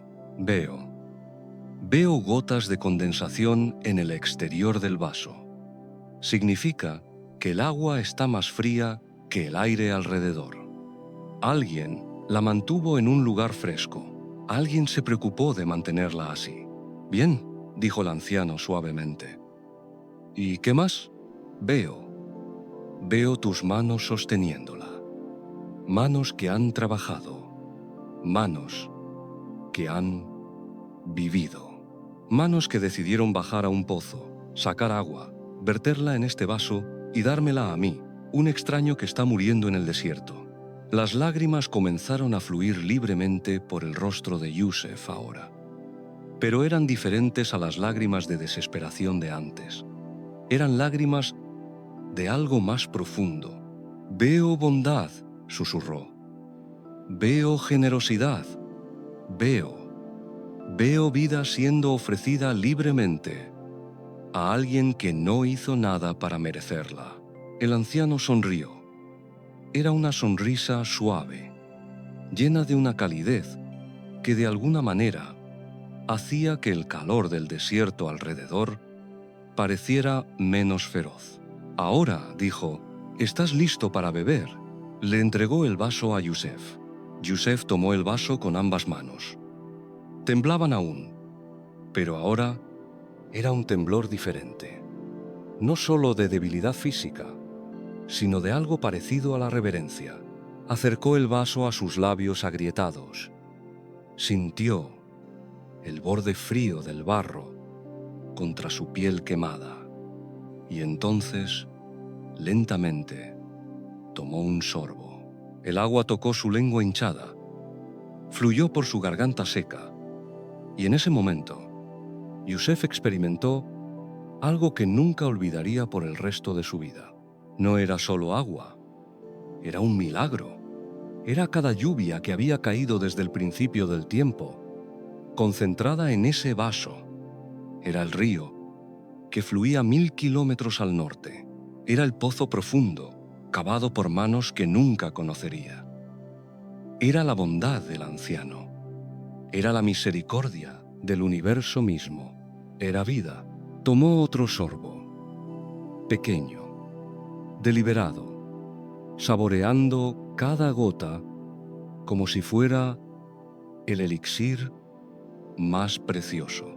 Y con cada sorbo, sentía cómo su cuerpo comenzaba a revivir. Pero más que eso, sentía cómo algo en su alma despertaba. Una gratitud tan profunda que no tenía palabras, un reconocimiento tan completo que hacía que todo lo demás pareciera trivial. Cuando terminó el vaso, lo sostuvo en sus manos, mirando las últimas gotas en el fondo. «Gracias», dijo, y en esa palabra puso todo lo que tenía, toda su gratitud, todo su asombro, toda su humildad. El anciano asintió. «Quédate aquí», dijo. «Descansa. Cuando tengas fuerzas, te daré más agua, te daré comida, y mañana te mostraré el camino a la próxima aldea».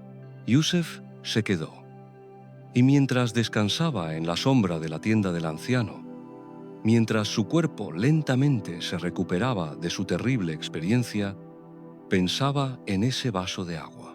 Pensaba en cómo, en su vida normal, bebía agua sin pensar. Abría un grifo y el agua fluía. Llenaba vasos y los bebía distraídamente, mientras pensaba en otras cosas. El agua era tan abundante, tan disponible, que se había vuelto invisible, sin valor. Solo algo que estaba allí, siempre, como el aire. Pero ahora, después de casi morir por falta de ella, después de experimentar su ausencia tan completamente, cada gota se había vuelto preciosa. Cada sorbo era un milagro. Esa noche, mientras Yusef y el anciano se sentaban bajo las estrellas, compartiendo pan plano y té dulce, Yusef preguntó: «¿Por qué me hiciste mirar el vaso antes de beber? ¿Por qué no simplemente me diste el agua cuando la pedí?» El anciano miró hacia las estrellas antes de responder. «Porque», dijo finalmente, «si te hubiera dado el agua inmediatamente, la habrías bebido. Tu sed habría sido saciada, y eso habría sido suficiente. Pero te habrías perdido algo más importante que la simple satisfacción de la sed». «¿Qué habría perdido?» «La lección», respondió el anciano. «La lección de realmente ver el regalo antes de recibirlo, de reconocer todo lo que se requirió para que ese regalo llegara a tus manos, de entender que nada es solo lo que parece ser en la superficie». Hizo una pausa, vertiendo más té en sus tazas. «Yusef, ese vaso de agua no apareció por arte de magia. Alguien cavó el pozo, hace años, décadas quizás. Alguien mantuvo el pozo limpio. Alguien bajó el cubo profundamente en la tierra para sacar el agua. Alguien hizo el vaso de barro, moldeándolo con sus manos, quemándolo en un horno. Alguien decidió vivir aquí, en medio del desierto, en parte para poder ofrecer agua a viajeros perdidos como tú». El anciano miró directamente a Yusef. «Todo está conectado. Cada regalo que recibes es el resultado de cientos, miles de acciones de otras personas, muchas de las cuales nunca conocerás. Y cuando bebiste ese agua con verdadera conciencia, con verdadera gratitud, honraste todas esas conexiones. Honraste toda esa cadena de generosidad que hizo posible tu supervivencia». Yusef sintió lágrimas en sus ojos de nuevo. «Tienes razón», susurró. «Toda mi vida he estado bebiendo agua sin ver realmente el agua, sin agradecer, sin reconocer el milagro de que el agua exista, de que esté disponible, de que alguien la trajera hasta mí». «No solo agua», dijo el anciano suavemente. «Todo. El pan que comes, la ropa que vistes, el techo sobre tu cabeza. Cada regalo de la vida pasa desapercibido hasta que casi lo perdemos. Y entonces, solo entonces, nos despertamos y vemos realmente lo que siempre estuvo allí». Tomó un sorbo de su té. «Pero aquí está la pregunta más importante, Yusef. Necesitas casi morir para ver. Necesitas perderlo todo para apreciar lo que tienes, o puedes aprender a ver, a agradecer, a reconocer los milagros cotidianos, incluso cuando no estás desesperado? Yusef no respondió inmediatamente. Era una pregunta profunda, una pregunta que no tenía una respuesta fácil. Finalmente dijo: creo que es difícil. Cuando algo está siempre disponible, cuando nunca falta, es fácil volverse ciego a ello. La familiaridad crea invisibilidad. Sí, asintió el anciano. Por eso necesitamos recordatorios. Por eso necesitamos prácticas. Por eso necesitamos, de vez en cuando, detenernos y realmente mirar lo que estamos a punto de recibir, como hiciste con ese vaso de agua. Se levantó lentamente, sus huesos crujiendo con la edad. Yusef, te voy a dar un último regalo antes de que te vayas mañana. Un regalo que puedes llevar contigo, no en tus manos, sino en tu corazón. ¿Qué es? Una práctica, dijo el anciano. Cada día, antes de tu primera comida, antes de tu primer sorbo de agua, toma un momento, solo un momento. Mira lo que estás a punto de recibir. Realmente míralo. Ve todas las manos que lo tocaron antes de llegar a ti. Ve todo el esfuerzo, todo el cuidado, toda la cadena de generosidad que hizo posible que este alimento, este agua, esta bendición llegara a tus labios. Y luego, antes de comer o beber, di en voz baja: gracias, veo este regalo, honro todo lo que lo hizo posible y prometo no desperdiciarlo. El anciano sonrió. Si haces esto, si realmente lo haces, nunca más volverás a estar ciego, nunca más tomarás las cosas por sentado, y descubrirás que tu vida está llena de milagros que siempre estuvieron allí, solo esperando ser vistos. A la mañana siguiente, el anciano le mostró a Yusef el camino a la próxima aldea. Le dio una odre llena de agua, un poco de pan y un abrazo largo y cálido. Ve con Dios, dijo el anciano, y no olvides el vaso de agua. Yusef llegó a la aldea ese mismo día. Y luego regresó a su ciudad, a su vida normal, a su rutina diaria. Pero algo había cambiado fundamentalmente en él. Cada mañana, antes de su primer sorbo de agua, se detenía, miraba el vaso, veía el agua, veía todo lo que había hecho posible ese momento y daba gracias. No era solo un ritual, era un despertar. Cada día despertaba de nuevo a la verdad de que su vida estaba sostenida por innumerables actos de generosidad, la mayoría invisibles, la mayoría nunca reconocidos. El granjero que cultivó el trigo para su pan, el panadero que se levantó antes del amanecer para hornear, el aguador que trajo el agua del pozo, el constructor que construyó su casa, el tejedor que hizo su ropa, los padres que le dieron la vida, los maestros que le enseñaron, los extraños que lo habían ayudado en momentos de necesidad. Todo estaba conectado. Todo era un regalo. Todo merecía gratitud. Y mientras vivía con esta conciencia, Yusef descubrió algo extraordinario: que la gratitud no solo cambiaba cómo veía los regalos que recibía, cambiaba cómo vivía, cómo trataba a otros, cómo se movía por el mundo. Porque cuando reconoces cuánto has recibido, cuando realmente ves la cadena infinita de generosidad que sostiene tu vida, no puedes evitar querer pasar ese regalo hacia adelante.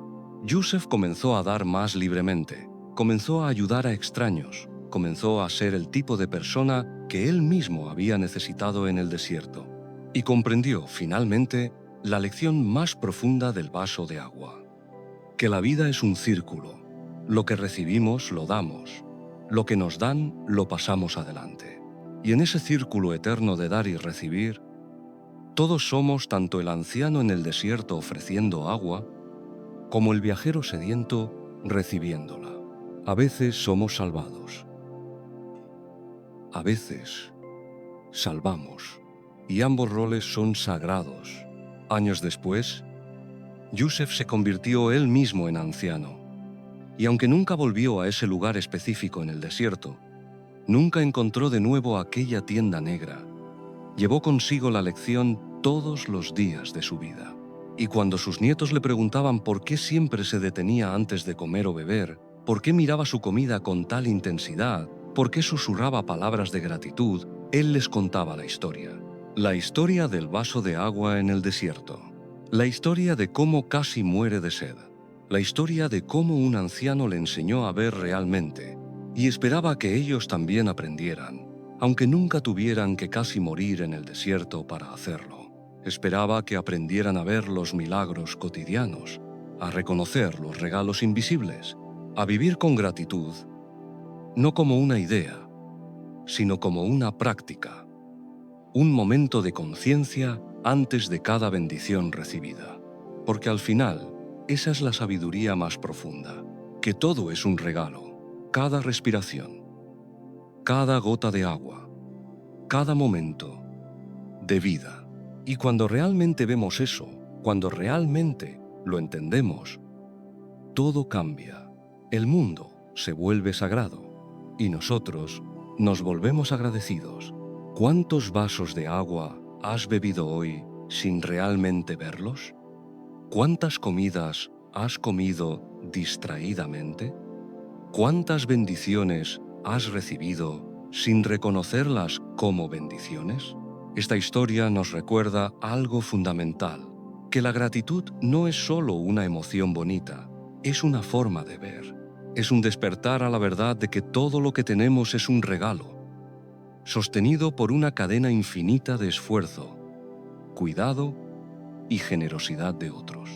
No necesitas casi morir en el desierto para aprender esto. Puedes elegir verlo ahora. Puedes elegir detenerte antes de tu próxima comida, antes de tu próximo sorbo de agua, y realmente ver lo que estás a punto de recibir. Ve las manos que lo tocaron. Ve el trabajo que lo hizo posible. Ve la cadena de generosidad que lo trajo hasta ti. Y entonces, con conciencia plena, con gratitud genuina, recíbelo. Esta simple práctica puede transformar tu vida. Porque cuando vives con verdadera gratitud, cuando realmente ves los milagros que te rodean, todo cambia. Te vuelves más generoso, más compasivo, más consciente de tu lugar en la gran red de dar y recibir que es la vida. Como el vaso de agua en el desierto, no es solo agua, es vida, es conexión, es amor hecho líquido. Y cada vez que bebes con verdadera conciencia, honras no solo el agua, sino todo lo que hizo posible ese momento. Esa es la práctica. Ese es el despertar. Ese es el regalo que el desierto ofrece a todos los que están dispuestos a ver. Y así, querido viajero del sueño, llegamos al final de nuestro viaje por las tierras del humor y la sabiduría sufí. Esta noche hemos caminado juntos a través de 5 historias. 5 ventanas hacia una tradición que ha usado la risa, la paradoja y el ingenio para transmitir las verdades más profundas del corazón humano. De Nasruddin y sus granadas, aprendimos que a veces necesitamos un guía para encontrar la verdad. Y que las bendiciones más simples, a menudo, pasan desapercibidas hasta que alguien nos enseña a verlas. Del cofre enterrado aprendimos que la sospecha puede ser más destructiva que cualquier traición real. Y que nuestros miedos pueden crear exactamente las realidades que tememos. De las frutas que queman, aprendimos sobre la ilusión de seguir invirtiendo en lo que nos daña. Y que la sabiduría a veces está en detenernos, no en perseverar. De la farmacia cósmica de Nasruddin, aprendimos que a veces necesitamos ritual y teatro para darnos permiso de hacer las cosas simples que nos sanan y que la magia más poderosa es la que nos ayuda a acceder a la magia que ya tenemos dentro. Y del vaso de agua en el desierto aprendimos la lección más profunda de todas, que la gratitud no es solo una palabra, sino una forma de ver, un despertar constante a los milagros que nos sostienen en cada momento. 5 historias, 5 enseñanzas, todas tejidas con el hilo dorado del humor sufí. Ese tipo de sabiduría que te hace sonreír mientras te transforma. La tradición sufí nos enseña que la verdad no siempre necesita ser seria, que la profundidad puede venir envuelta en absurdo, que a veces el tonto es el más sabio y el sabio reconoce cuándo debe hacerse el tonto.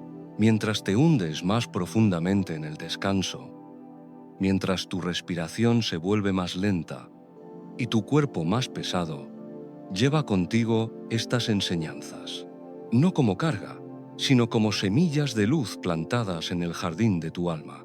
Déjalas descansar en la tierra fértil de tu corazón.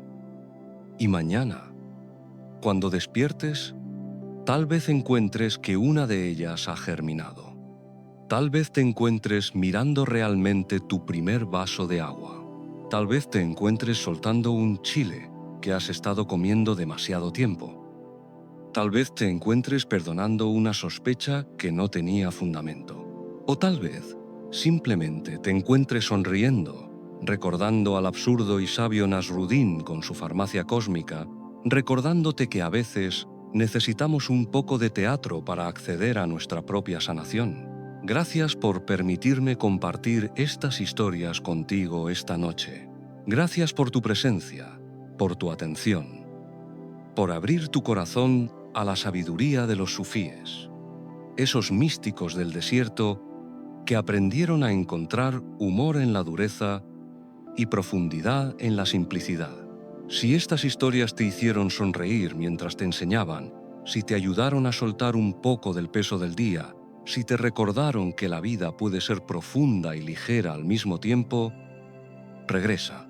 El Pergamino Mágico te espera cada semana con nuevas historias, nuevos viajes, nuevas ventanas hacia la sabiduría que la humanidad ha atesorado. Suscríbete al canal. Comparte estas historias con aquellos que necesitan una sonrisa y una lección. Y recuerda que cada vez que escuchas una historia con el corazón abierto y una sonrisa en los labios, estás honrando siglos de tradición oral. Y ahora, querido viajero, querida viajera, deja que tus párpados se cierren si aún no lo han hecho. Siente el peso de tu cuerpo hundiéndose más y más profundamente en el colchón. Escucha tu respiración, ese ritmo constante que te ha acompañado durante toda esta noche de historias, y permite que el sueño te encuentre suavemente, como la brisa del desierto que refresca al viajero cansado, como el agua fresca que llega a labios sedientos. Que descanses profundamente, que sueñes con sonrisas y sabiduría, que despiertes renovado, recordando quizás no cada palabra de estas historias, pero sí su esencia, que la vida es absurda y sagrada, graciosa y profunda, y que a veces la mejor manera de encontrar la verdad es a través de una buena risa. Buenas noches, que la sabiduría de los sufíes te acompañe, que el humor de Nasrudin te haga sonreír en tus sueños, y que encuentres, en el silencio de la noche, la paz que viene de reconocer los milagros cotidianos que te rodean. El pergamino mágico se enrolla lentamente, guardando las historias de los sufíes hasta que volvamos a encontrarnos bajo las estrellas del desierto. Que tu sueño sea tan profundo como un pozo en el desierto, y tan refrescante como el primer sorbo de agua al amanecer. Buenas noches, viajero. Hasta nuestro próximo encuentro en el reino de las historias.